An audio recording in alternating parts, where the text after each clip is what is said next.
Hey yo, it's Guido coming at you with the Tactics Talk. Welcome back. Thanks for tuning in to this episode of World of Tanks and me in my RHM Panzerwagen Flaggen Tier 10 German light tank. I really like this. I think most people say this is probably the worst Tier 10 light tank. Maybe they say it's the Manticore or this, but I guess the Sheridan's probably in the running. But in any event, it's not anyone's really favorite Tier 10 light tank. I actually like this thing quite a bit, but we're not necessarily going to talk about the RHM. What we're going to talk about today is happy feet. You know, in football or sports where you get that person that starts to get nervous and they get the happy feet and the feet are moving all over the place, but they're not really doing anything.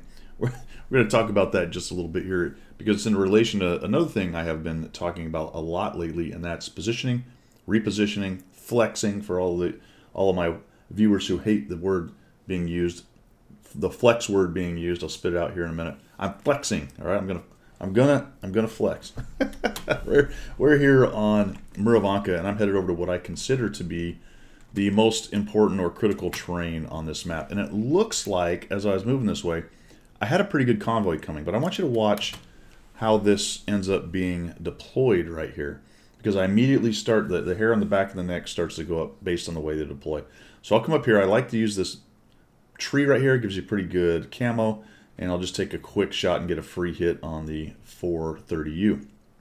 Now, unfortunately, my markers are still messed up. I have not figured out what's going on. I assume it's some issue with the replay system. So apologies for not having the little bars up there. I have it for my green team. I cannot get it to work correctly for the red. Anyway, that's my little issue. And so I'm looking at this and I go, okay, not bad. I wish we had more people. And I wish they were further up, not the Leopard 1 in the back, which he's a soft tank. I get it. That's why he's there. These two, though, the Standard B and the 50-51, also relatively soft, have chosen to get into the edge of the bushes right here so they can be a little more standoff. And then we have a Super Conqueror who's pretty far back, and it hasn't really started moving yet. I think he just started moving this way. So as I see this deployment, in the back of my mind, I'm already thinking, I am not going to be able to stay here if they bring any kind of force whatsoever. Especially they've got the artillery. I do have the Carnarvon AX, and I feel bad because I sort of leave him out to dry. I think about it for a minute, kind of seeing what's going on, and then I say, you know what, I am not staying here because I feel like they're sending quite a few here. The two objects showed up, and now we have more guys showing up, and I'm thinking, yep, that is what I sort of expected to have happen. And so I'm going to go back here and do a little fire support with the Leopard. Now, you might say, well, Guido, that's a bad place for the light tank to be. Well, I did go up there. I did look initially what's going on, but when I saw what we had sitting up there, there was no reason for me to be there because I was going to get poked and prodded. This thing is so soft. Whatever came around the corner was going to absolutely eat me alive. So let's go back here and use a little bit of camo sniping and try to support this AX. We take a little sneaky shot into that guy right there as he's crossing, and now I'm just looking for these dudes. And, you know, this is a bit of snapshotting and fleeting shots going on here, the way it is set up, because there's some decent hold down tanks. In the case of the Super coming in there, we'll sneak one onto him. And the Centurion's doing some work, and all of a sudden the Super Conqueror goes running in. And now I'm thinking, okay, we can hold this for a little bit, but not for very long. And if the Super stays on this ridge behind the rest of them and punishes them a little bit, down goes the AX, then we can hold them for just a little bit. However, I am now very sure that this is an untenable situation for a long period of time, and I'm going to have to leave. So I've got the happy feet, right? This is where I'm dancing around back in the pocket, looking for my receiver, and I'm thinking I'm going to have to go to the outlet. And the outlet in this case, for those of you who are not American football fans, basically means to get the heck out of Dodge and run away to live another day. However, I need to time that and try to punish these guys as much as I can. So I'm looking for any shots I can get, and unfortunately, because of the happy feet and the number of targets and how much they're popping up and down, I don't get any really great shots. I missed that guy right there, unfortunately. And this Super Conqueror's in trouble. I just don't want to get spotted. We have it's okay to have the Standard B and the TVP up on the corner. They can punish guys like the T-49 who are coming in unwisely. But as far as all the guys down below here who are going after my Super Conqueror, there's not a whole lot that they can do about it because they're all too low. Now he's just taking shots. These guys are hold down. I'm going to have a hard time going through any of these turrets over here. Bounce one off the 140, and I see this, and I got happy feet. I'm like, okay, I'm going to go. I'm going to go, and then I decide to stay.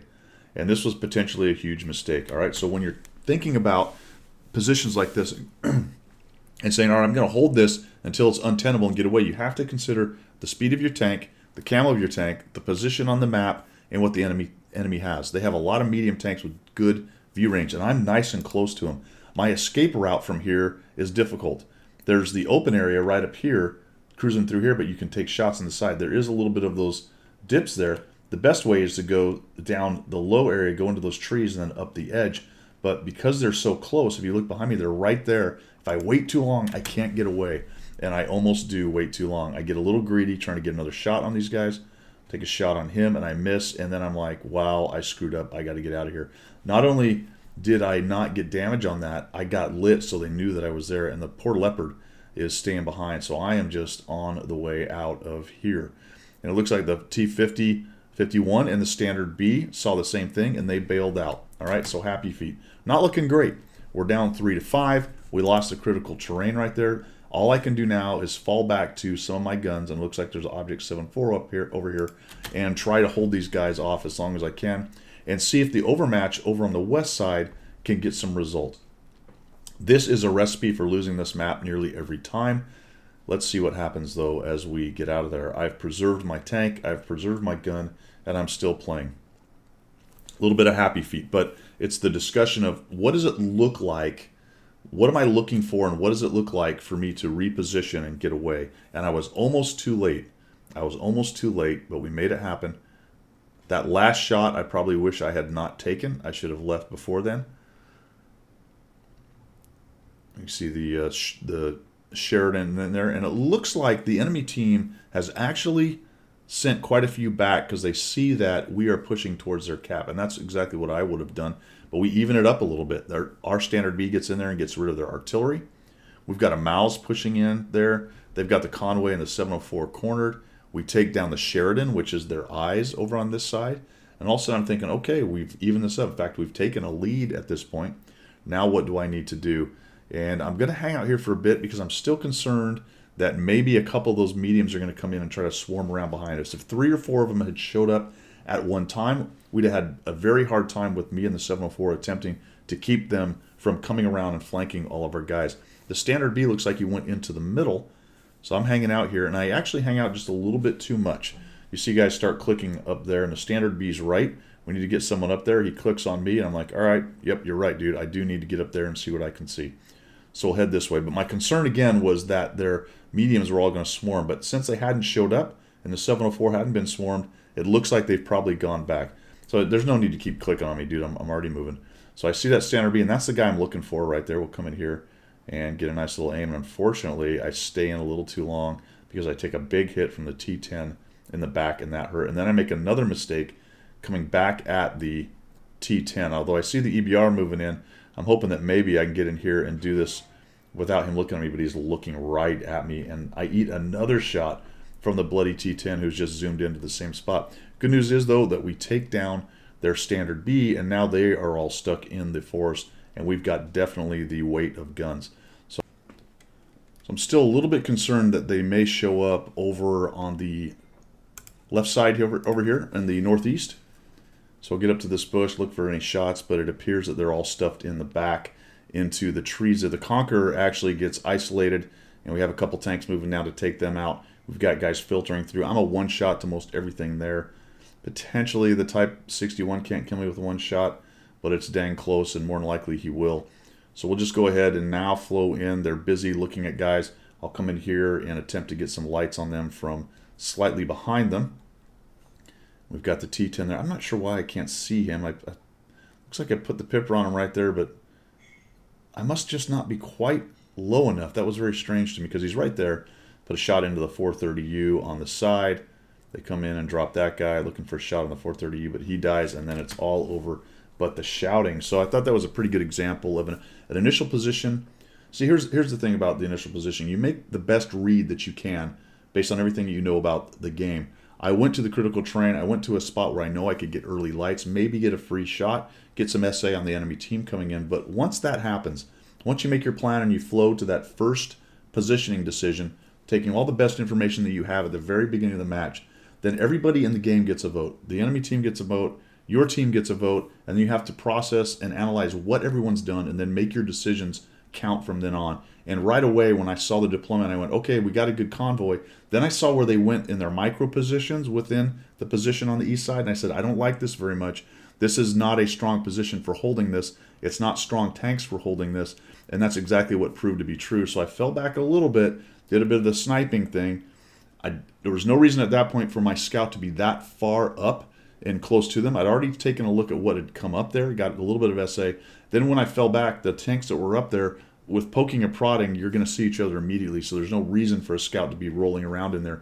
The only time me being up there would be a force multiplier is if I had more tanks there, and I could be more of an annoying gnat. But if I'm one of only 2 or 3 tanks there, I can be easily focused by them and taken out. So I fall back, take the shots, and watch exactly what I kind of suspected would happen. The Super Conqueror and the Caernarfon AX, Centurion, whichever one it was, they really are going to get little credit for what they did, but they get a lot of credit for me for what they did because they held them for a little while and allowed some more sniper shots to whittle that attack down a little bit. While we didn't necessarily stop that attack or kill it off or win that flank, we slowed it down just enough for the Muppets over on the west side to get a little further in and force them to make a decision to move back. Personally, I think what they should have done is they should have taken that swarm up into the north, taken whatever it was out back there out, and then folded in our guys in the corner. But really what happened is basically the opposite of that. We fell back, killed a couple of their guys who were not very smart and kept pushing in, and then we're able to go, oh, you know what? They didn't actually push us there once I fell back to where the 704 was, and then we were able to fold back in on them. So it ended up working out really well for us. But I think that's a great example of initial positioning, watching the flow of the battle, and then having an out, even though I was almost a little bit too late getting out. The good news is the enemy team, even though they had a advantage, did not press the advantage. Thank goodness for bad enemy teams. You know, the only tonic for your bad team is a worse enemy team sometimes out there, and we're able to actually pull this one off with a little bit. And I cannot stress enough, this is going to become, I think, my mantra for 2020. There are 2 things you do in this game. Number 1, facilitate damage. Number 2, have a vote. And by have a vote, I mean you last from the beginning to the middle to the end of the game. Because if you're still alive at the end of the game, you have a vote in what happens in that game. Those are really the 2 biggest things. Either do damage or facilitate it. I just put that into one thing, facilitate damage, and make sure you have a vote. All right, that's all I've got. We will see you later.